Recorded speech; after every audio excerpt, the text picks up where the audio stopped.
नमस्कार, मी साक्षी आणि येस मराठी न्यूजमध्ये आपलं स्वागत. पाहूया त्याच्या ठळक घडामोडी. माननीय नरेंद्र मोदी नाशिक दौऱ्यावर. काळाराम मंदिर व रामकुंडाचे घेतले दर्शन. तसेच राष्ट्रीय युवा महोत्सवाचे झाले उद्घाटन. अयोध्येच्या दर्शनासाठी खास ॲपद्वारे मिळणार सर्व सुविधा. देशाचा नवा अर्थसंकल्प 1 फेब्रुवारी रोजी जाहीर होणार.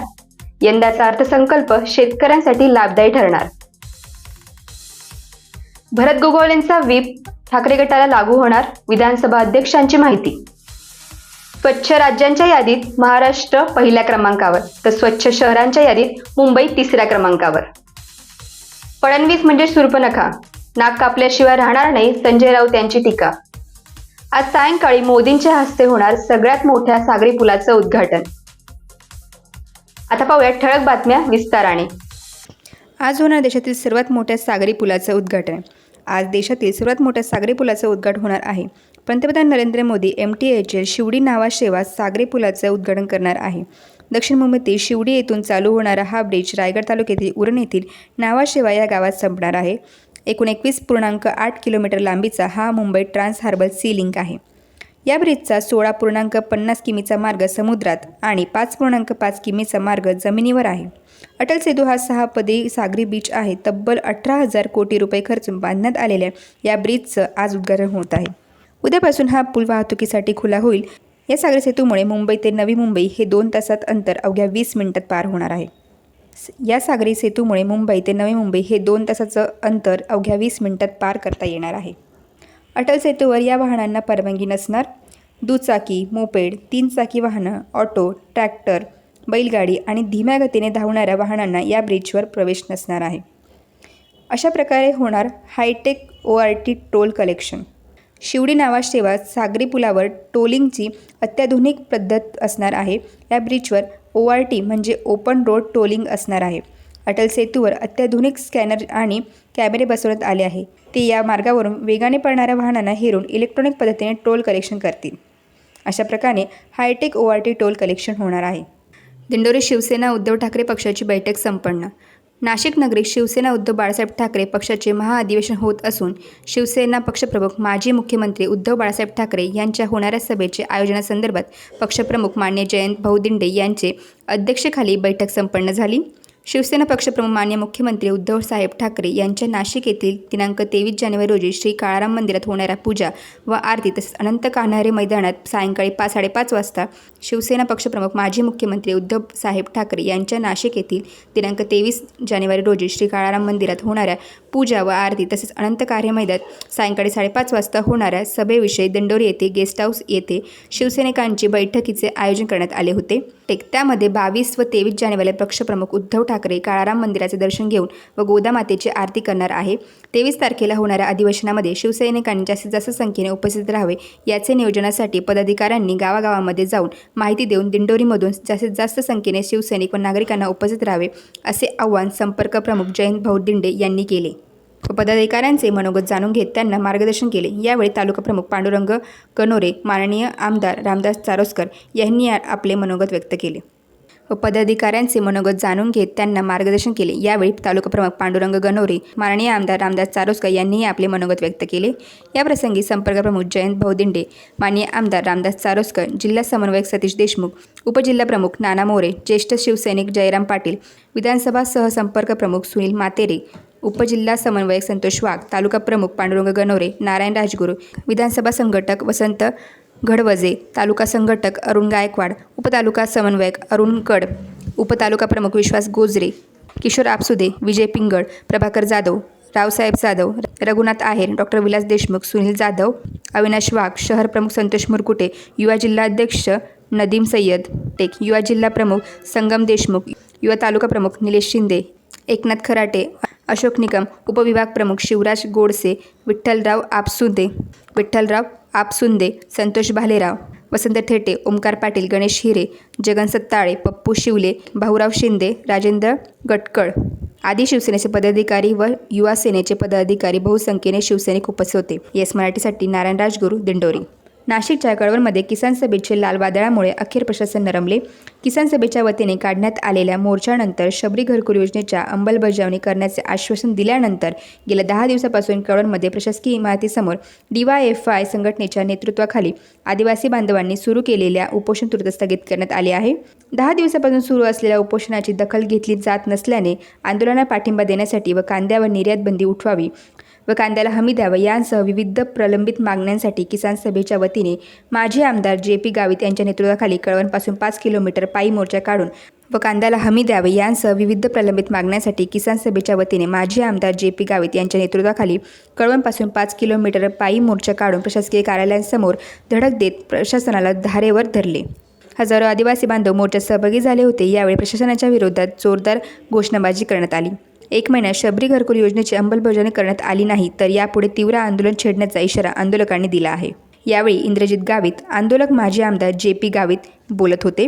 ते म्हणाले की आज 1 तारखेपासून 1 जानेवारी पासून तर आज 10 जानेवारी उजळला आणि आज हे जे काही घरकुलासाठी उपोषण होतं, घरकुल जे प्रधानमंत्री आवास योजना त्याचा नियमितप्रमाणे जो कोटा येतो त्या कोट्याप्रमाणे त्या ग्रामपंचायतमध्ये पूर्ण लोकांना काही लाभ मिळत नाही. तसंच आदिवासी भागामध्ये आपल्या शबरी घरकुल योजनेची स्कीम आहे ती सुद्धा अपूर्ण पडते आणि म्हणून मागच्या वेळेस आम्ही लॉंग मार्च मध्ये जी मागणी केली होती की इथं आदिवासी भागामध्ये जे घरकुल अपूर्ण आहेत त्याचा कोटा भरून काढायचा असेल, लाभार्थ्यांना सगळ्यांना लाभ द्यायचा असेल तर आदिवासी विकास विभागाने जास्तीची घरं मंजूर केली पाहिजेत. त्याप्रमाणे दादा भुसेंनी आम्हाला सांगितले होते. आपल्या नाशिक जिल्ह्याचे पालकमंत्री दादा भुसे साहेब यांनी सांगितलं होतं की आम्ही 25,000 घरं नाशिक जिल्ह्यासाठी खास बाब म्हणून मंजूर करतोय आणि ती घरं आज कागदावरच आहेत. कुठेही अशा प्रकारचं त्या घराची नियोजन झालेलं नाही. कशा पद्धतीने ते घराचं वाटप करायचं, कोणाला द्यायचंय याच्याबद्दल कुठलंच काही नव्हतं आणि म्हणून इथं उपोषणाचा कार्यक्रम आयोजित केला होता. आज अप्पर आपले आयुक्त आदिवासी विकास विभागाचे ते इथं हजर होते, प्रकल्प अधिकारी हजर होते आणि आदिवासी विभागातून ह्या घरकुलाला सरकारने पैसे द्यावेत अशा प्रकारची मागणी उपोषणकर्त्यांची होती. आम्ही पण त्यांना ते सांगितलं की हे घरं मिळाले पाहिजेत लोकांना आणि त्याच्यावरती त्यांनी सांगितलं की 26 जानेवारी पर्यंत जे प्रस्ताव आलेले आहेत ग्रामपंचायतीकडं आणि इथं सुद्धा उपोषणकर्त्याच्या पाठीमागे जी थप्पी पडलेली आहे. जे काही शबरी घरकुल उपोषणासंदर्भामध्ये आज आदिवासी विकास अपर आयुक्त श्री गोलायत साहेब आणि आपल्या कळवण एकात्मिक आदिवासी विकास प्रकल्प कार्यालयाचे प्रकल्प अधिकारी श्री नरवाडे साहेब आणि कळवणचे माजी आमदार JP गावित आणि आम्ही सर्वांच्या उपस्थितीमध्ये या ठिकाणी बैठक झाली. बैठकीमध्ये शबरी घरकुलाचा जो काही कोटा दिलेला होता तो कोटा प्रत्यक्षात या ठिकाणी अपूर्ण आहे. म्हणून आम्ही सर्व उपोषणकर्ते यांनी अपर आयुक्त श्री गोलायत साहेब यांच्याकडे विनंती केली की आम्हाला या ठिकाणी अतिरिक्त कोटा शबरीचा द्यावा आणि जे काही अतिरिक्त प्रस्ताव आहेत शबरी घरकुला जे आदिवासींचे त्यांना या ठिकाणी मंजुरी द्यावी.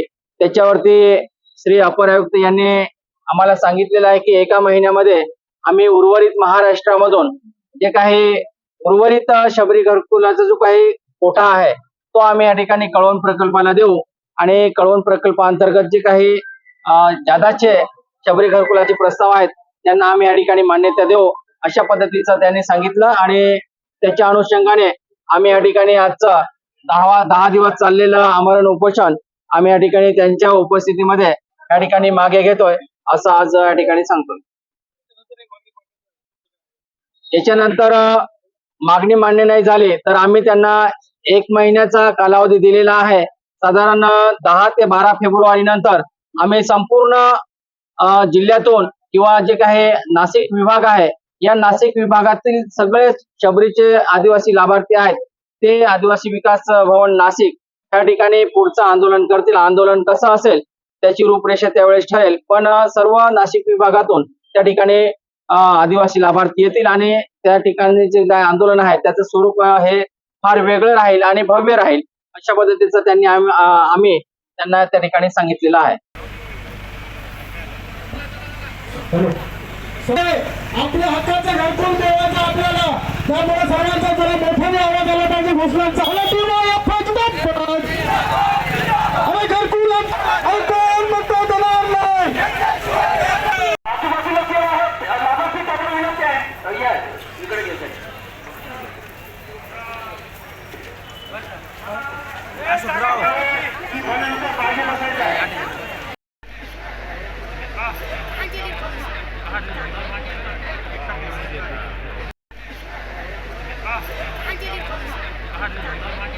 येस मराठीसाठी संदीप पाटील, कळवण.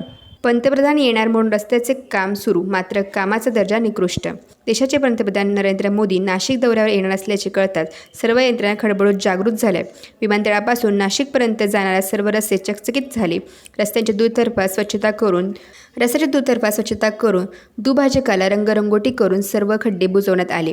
माननीय नरेंद्र मोदी यांना प्रवासात कुठलीही अडचण होणार नाही याची पुरेपूर काळजी संबंधित विभागामार्फत घेण्यात आली. मात्र विमानतळाला लागूनच असणाऱ्या अकराळे ते विमानतळ रस्त्याकडे मात्र आजही यंत्रणा सपशेल डोळेझाक करीत आहे. पंतप्रधान आल्यावरच जर रस्ते चांगले होत असतील, आमच्याही रस्त्याकडे पंतप्रधानांना एकदा येऊ द्या अशी मागणी स्थानिक ग्रामस्थांकडे होत आहे. अकराळे विमानतळ रस्ता शेतकऱ्यांसाठी अतिशय महत्त्वाचा असताना देखील या रस्त्याला वारंवार निधीची मागणी करून देखील त्याची पूर्तता होत नाही. अर्धवट रस्ता सुरू होतो तोही निकृष्ट दर्जाचा होत असल्याने नागरिकांमध्ये संताप व्यक्त होत आहे. नागरिकांनी तक्रार करून देखील त्याची दखल घेतली जात नाही. सर्वसामान्य माणूस आजही समस्यांनी ग्रासलेला असताना शासन फक्त विकसित संकल्प यात्रेच्या निमित्ताने गावोगावी रथाची मिरवणूक करते. दिंडोरी लोकसभा मतदारसंघात या रथाला जागोजागी विरोध होत आहे. फक्त भाजपचे कार्यकर्तेच या रथाला आपल्या गावात घेऊन जात स्वतःची जाहिरात करून घेत आहे. सर्वसामान्य माणूस बोलू लागला की त्यांच्यावर दबाव तंत्र वापरले, त्यामुळे रथाची मिरवणूक काढण्यापेक्षा योजना प्रत्यक्षात आणून त्या दर्जात्मक व्हावी अशी अपेक्षा नागरिकांकडून व्यक्त होत आहे. ते अकराळे जो रस्ता आहे त्याचं काम चालू आहे. मागच्या 4 पावसाळ्याच्या पहिले जे काम झालं ते अर्धवट सोडून ते आत्ता कामाला सुरुवात केली. पंतप्रधान मोदी साहेब यायचे म्हणून त्यांनी सुरुवात केली 2 दिवस. आणि तो थर पण इतका काहीतरी मला 10 ते 15 mm टाकला, काही ठिकाणी 5 mm टाकला. खड्डे पण बुजवले गेले नाही बिलकुल, साईड पट्टे पण काहीच काढले गेले नाही कुठं पण. आणि जे खड्डे पडलेले होते त्यामध्ये थोडंसं जास्त मटेरियल टाकून ते भरायला पाहिजे.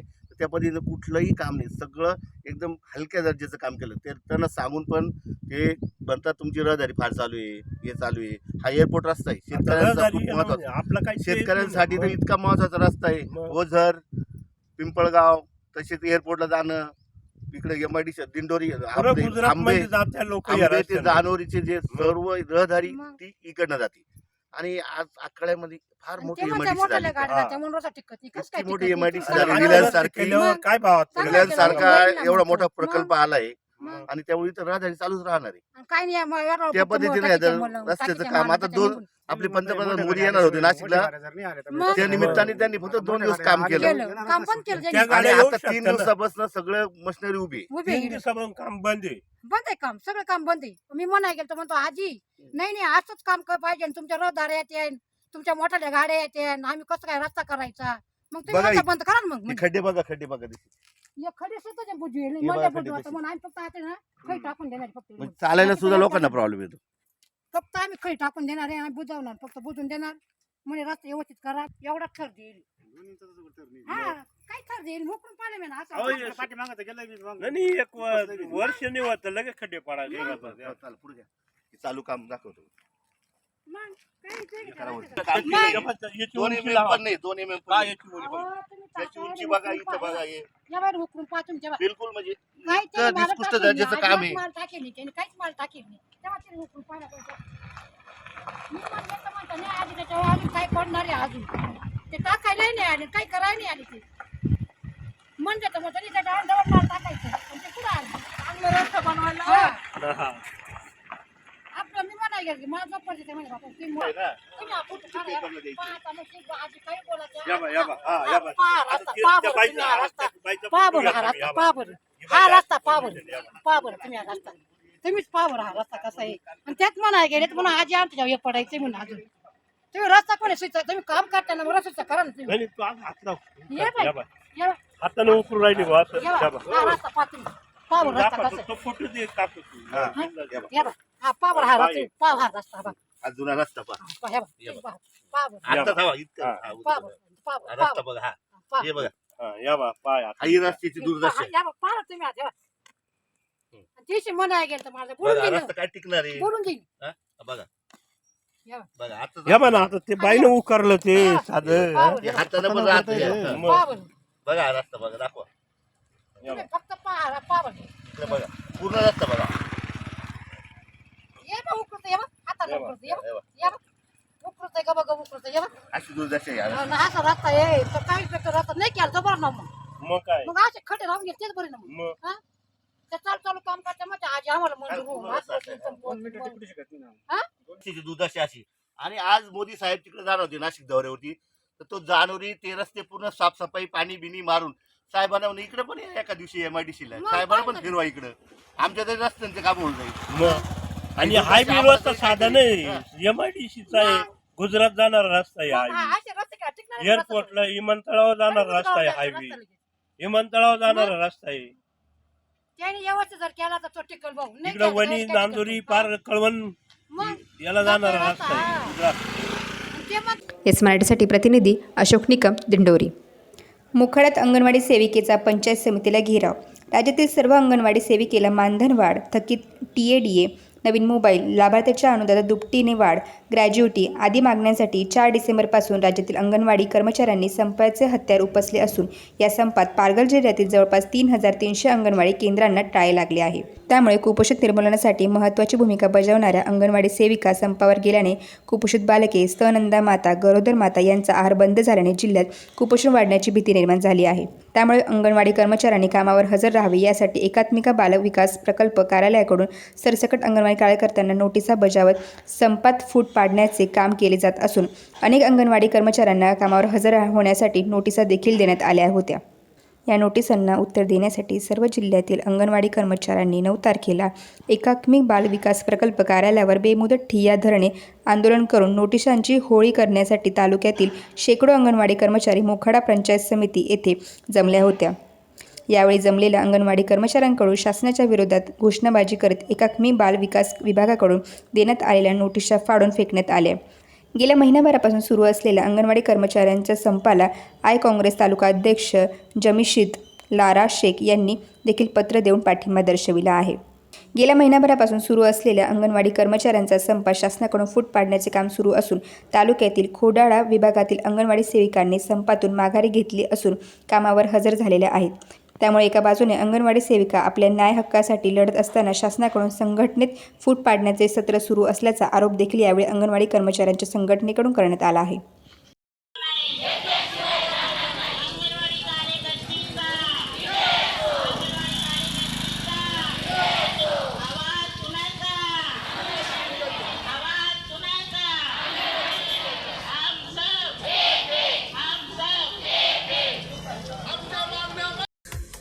अशाच प्रकारच्या ताज्या घडामोडींसाठी येस मराठी न्यूज यूट्यूब चॅनलला शेअर करा, सबस्क्राईब करा, लाईक करा आणि पाहत राहा येस मराठी न्यूज.